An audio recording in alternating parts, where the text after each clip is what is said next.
बिस्मिल्लाहिर्रहमानिर्रहीम। अस्सलाम वालेकुम सेकंड ईयर क्लास। अपना आज का लेक्चर शुरू करते हैं। आज हमारा टॉपिक है ओरिएंटेशन इन इलेक्ट्रोफिलिक सब्स्टिट्यूशन रिएक्शंस, यानी कि बेंजीन जब इलेक्ट्रोफिलिक सब्स्टिट्यूशन रिएक्शन शो करता है तो उनमें हम किस तरह से गेस करेंगे कि हमारे पास किस टाइप का प्रोडक्ट मिलेगा। पहले हम इसकी डेफिनेशन देखते हैं, फिर मैं आपको डिटेल से समझाती हूँ इस टॉपिक के बारे में। टॉपिक आपके लिए नया होगा, इसको बहुत ध्यान से सुनिएगा और समझिएगा।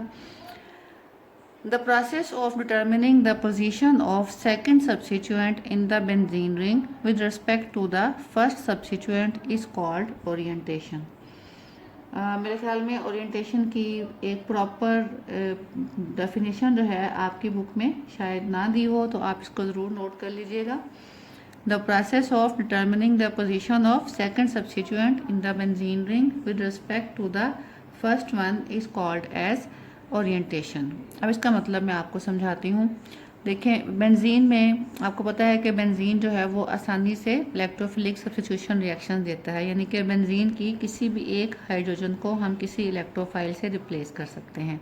जैसे ये देखें, बेंजीन रिंग को हमने रिएक्ट करवाया किसी भी इलेक्ट्रोफाइल के साथ, उसको हमने यहाँ पे सिंबलाइज किया है एक्स से। एक्स से मुराद कोई सा भी ये इलेक्ट्रोफाइल हो सकता है। तो क्या होगा, बेंजीन में क्योंकि 6 की 6 हाइड्रोजन एटम जो हैं, हर कार्बन के ऊपर जो एक हाइड्रोजन एटम है, तो 6 हाइड्रोजन एटम सब के सब आपस में इक्विवेलेंट हैं, बिल्कुल एक जैसे हैं, कोई डिफरेंस नहीं है इनमें।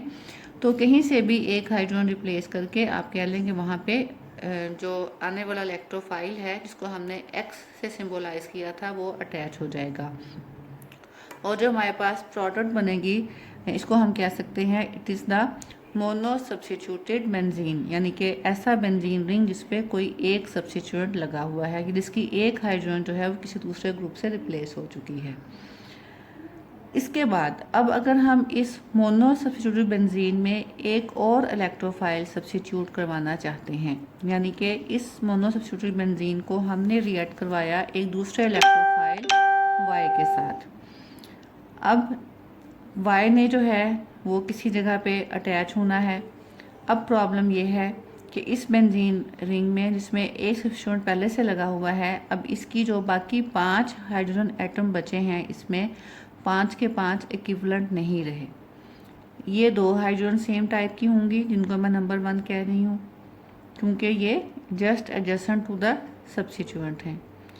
और ये कार्बन जिनको मैं नंबर 2 कहा, ये आपस में एक जैसी हैं लेकिन नंबर 1 से डिफरेंट हैं, क्योंकि ये कहाँ पे मौजूद हैं, these are present at the alternate carbon from the first substituent.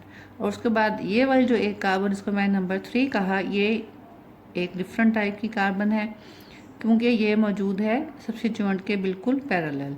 It means कि अब बेंजीन रिंग में हमारे पास 3 तरह की हाइड्रोजन्स हैं, those which are just adjacent to the substituent, those which are at the alternate present at the alternate carbon from the substituent, and that hydrogen which is present just parallel to the carbon of the substituent। ठीक है, तो अब सवाल ये पैदा होता है कि जो आने वाला नया इलेक्ट्रोफाइल है वाई, ये कार्बन नंबर 1 पे जाएगा या कार्बन नंबर 2 पे जाएगा या कार्बन नंबर 3 पे जाएगा। अगर हम ये कहें कि ये चांस पे डिपेंड करता है कि इसको कितना चांस मिलता है किस कार्बन पे जाने का, उसी लिहाज से आपके पास प्रोडक्ट बनेगा।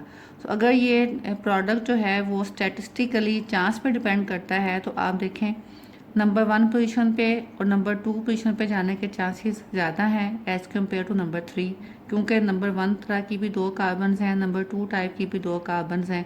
तो अगर ये रिएक्शन जो है वो चांस पे डिपेंड करता हो तो स्टैटिस्टिकली हम ये काउंट कर सकते हैं कि देयर आर 40% चांसेस जो हैं वो इस बात के हैं कि आने वाला सब्स्टिट्यूएंट वाई जो है वो कार्बन नंबर 1 पे जाएगा, 40% चांसेस ही इस बात के हैं कि वो कार्बन नंबर 2 पे जाएगा, और 20% चांसेस इस बात के हैं कि वो कार्बन नंबर 3 पे जाएगा, क्योंकि इसकी तादाद जो है थर्ड टाइप की कार्बन जो है इसकी तादाद सिर्फ 1 है, यानी कि आप कह लें कि हाफ है as compared to the number of carbon of type 1 and type 2।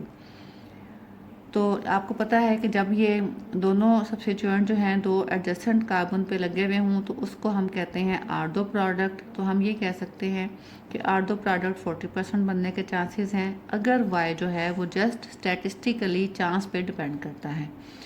उसके बाद अगर ये अल्टरनेट कार्बन पे अटैच हों एक्स और वाई तो इस तरह के प्रोडक्ट को हम मेटा कहते हैं, इसके भी चांसेस 40% हैं। और अगर एक्स और वाई जो हैं वो एक दूसरे के जस्ट अपोजिट हों तो इस प्रोडक्ट को हम पैरा कहते हैं और इसके चांसेस जो हैं वो 20% हैं। लेकिन एक्सपेरिमेंटली ये देखा गया है कि ऐसा नहीं होता कि हमारे पास इस तरह के किसी भी रिएक्शन में 40% आर्डो प्रोडक्ट बने, 40% मेटा प्रोडक्ट बने और 20% पैरा प्रोडक्ट बने, बल्कि प्रोडक्ट जो है वो किसी और ही हिसाब से बनती है, किसी और ही कैलकुलेशन के थ्रू बनती है। वो क्या है, वही प्रोसेस जो है that is called as orientation. उसको अब हम देखेंगे कि ऐसा कि किस टाइप की प्रोडक्ट मिलती है हमें और क्यों मिलती है। ये मैंने दो रिएक्शंस यहाँ पे लिखे हैं आपको ये समझाने के लिए कि प्रोडक्ट जो है वो स्टैटिस्टिकली चांस के रूल को फॉलो नहीं करती, बल्कि आप देखें बस ये बेंजीन रिंग के ऊपर एक सब्स्टिट्यूएंट जो है वो पहले से अटैच है, क्योंकि नाइट्रो ग्रुप है। अब हम इसमें दूसरा सब्स्टिट्यूएंट ऐड करना चाह रहे हैं, सब्स्टिट्यूट करना चाह रहे हैं जो कि क्लोरीन है। तो हम इस नाइट्रो बेंजीन को रिएक्ट करवाएंगे क्लोरीन के साथ in the presence of FeCl3। अब क्लोरीन ने यहाँ पे आके अटैच होना है। सवाल ये पैदा होता है कि क्लोरीन जो है वो आर्डो पोजीशन पे आएगा, मेटा पे आएगा या पैरा पे आएगा। एक्सपेरिमेंटली जब ये रिएक्शन कैरी आउट किया गया तो it was found that the chlorine is attached at the Meta position. ठीक है, क्लोरीन जो है वो मेटा पोजीशन पे अटैच होती है और सिर्फ यही एक मेजर प्रोडक्ट है जो हमारे पास बनता है इस रिएक्शन में। और अगर हम इस रिएक्शन को रिवर्स कर दें, यानी कि पहले हम नाइट्रो की बजाय बेंजीन के ऊपर क्लोरो अटैच करवा दें, यानी कि पहले हमने करवाई बेंजीन की क्लोरीनेशन, उसके बाद हम चाहते हैं कि अब इस क्लोरो बेंजीन में हम नाइट्रो ग्रुप सब्स्टिट्यूट करें। उसके लिए हमें क्या करना होगा, बेंजीन को रिएक्ट करवाना होगा नाइट्रिक एसिड से in the presence of sulphuric acid. तो इस रिएजेंट की मौजूदगी में नाइट्रो ग्रुप बेंजीन के ऊपर अटैच हो जाता है। अब वो कहाँ पे आके अटैच होगा, आर्डो पे, मेटा पे या पैरा पे। तो it was found that the nitro group is attached at the ortho position and para position. तो इससे ये जाहिर होता है कि सेकंड सब्स्टिट्यूएंट जो है वो कोई चांस बेसिस पे बेंजीन रिंग पे आके अटैच नहीं होता, क्योंकि अगर चांस बेसिस पे अटैच हो तो हमारे पास आर्डो, मेटा और पैरा तीनों टाइप की प्रोडक्ट्स बने, जिनमें आर्डो और मेटा की रेशो ज़्यादा होगी, आर्डो और मेटा की रेशो कम ज़्यादा होगी और पैरा की कम, जबकि हमारे पास यहाँ पे डिफरेंट टाइप की प्रोडक्ट्स बन रही हैं।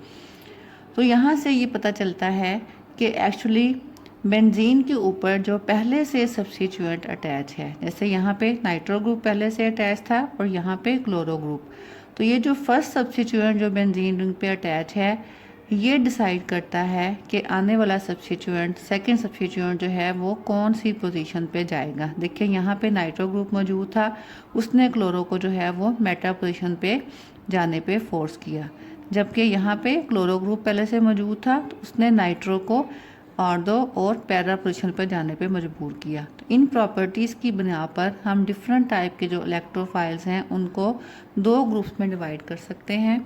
One is called as meta directing group and the other is called as ortho and para directing groups, यानी कि ऐसे इलेक्ट्रोफाइल जो अगर बेंजीन रिंग पे मौजूद हैं तो उनकी मौजूदगी में आने वाला नया इलेक्ट्रोफाइल मेटा पोजीशन पे जाएगा।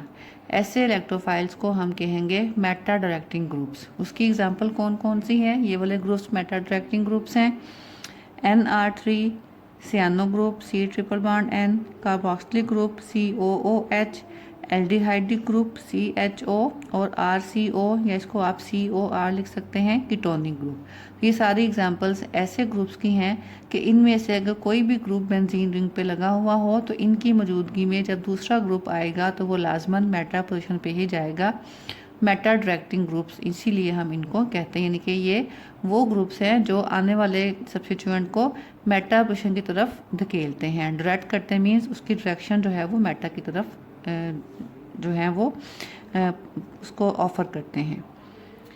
आर्डो एंड दूसरी टाइप की जो इलेक्ट्रोफिलिक ग्रुप्स हैं वो हैं आर्डो एंड पैरा अट्रैक्टिंग ग्रुप्स, यानी कि जब इनमें से कोई सब्स्टिट्यूएंट बेंजीन रिंग पे अटैच होगा तो इसकी मौजूदगी में नया आने वाला सब्स्टिट्यूएंट, दूसरा सब्स्टिट्यूएंट जो है वो आर्डो और पैरा पे जाएगा। सिर्फ आर्डो पे नहीं और ना ही सिर्फ पैरा पे, आर्डो और पैरा दोनों प्रोडक्ट्स आमतौर पे इकट्ठी बनती हैं।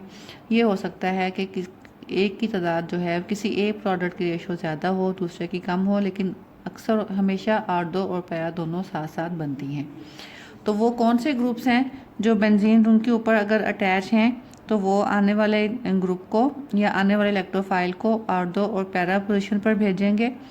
वो ये हैं डाईमिथाइल अमीन ग्रुप CH2N, या आप कह लें di alkyl amine group, amino group NH2, phenolic group OH, OCH3 it is called as alkoxy group, chloro group, bromo और आयोडो यानी कि हेलोजिन्स। तो ये सारे ग्रुप्स जो हैं ये बेंजीन में जब मौजूद होंगे इनमें से कोई, तो आने वाला सब्स्टिट्यूएंट जो है वो आर्डो और पैरा पे जाएगा। अब आप ऊपर वाले एग्जांपल्स में ही देखें, यहाँ पे बेंजीन पे पहले नाइट्रो ग्रुप मौजूद था तो उसने आने वाले ग्रुप को देखें, नाइट्रो ग्रुप जो है वो इस ग्रुप में आएगा, मेटा अट्रैक्टिंग ग्रुप में। यहाँ पे मैं लिखना भूल गई हूँ, उसको भी आपने इस लिस्ट में एंटर करना है। तो ये नाइट्रो ग्रुप क्योंकि मेटा अट्रैक्टिंग ग्रुप में शामिल है तो इसने आने वाले सब्स्टिट्यूएंट को जो कि क्लोरीन था मेटा पोजीशन पे धकेला है। यहाँ पे देखें, यहाँ पे बेंजीन पे जो पहले से ग्रुप मौजूद है वो क्लोरीन है यानी कि हेलोजिन, और ये जो है देखिए ये आर्डो पैरा अट्रैक्टिंग ग्रुप है। तो इसने नए आने वाले सब्स्टिट्यूएंट को जो कि नाइट्रो ग्रुप था उसने उसको आर्डो और पैरा पोजीशन पर धकेला है। तो ये दो टाइप के ग्रुप्स हैं हमारे पास जो कि जिनकी बेस पे, इन ग्रुपिंग की बेस पे हम डिसाइड कर सकते हैं या हम ये फाइंड आउट कर सकते हैं कि नया आने वाला ग्रुप जो है वो कौन सी पोजीशन पे जाएगा। आर्डो और मेटा अट्रैक्टिंग ग्रुप्स के बारे में कुछ पॉइंट्स जो हैं वो रह गए हैं, वो इंशाल्लाह हम नेक्स्ट लेक्चर में डिस्कस करेंगे। उस वक्त तक के लिए अल्लाह हाफिज़।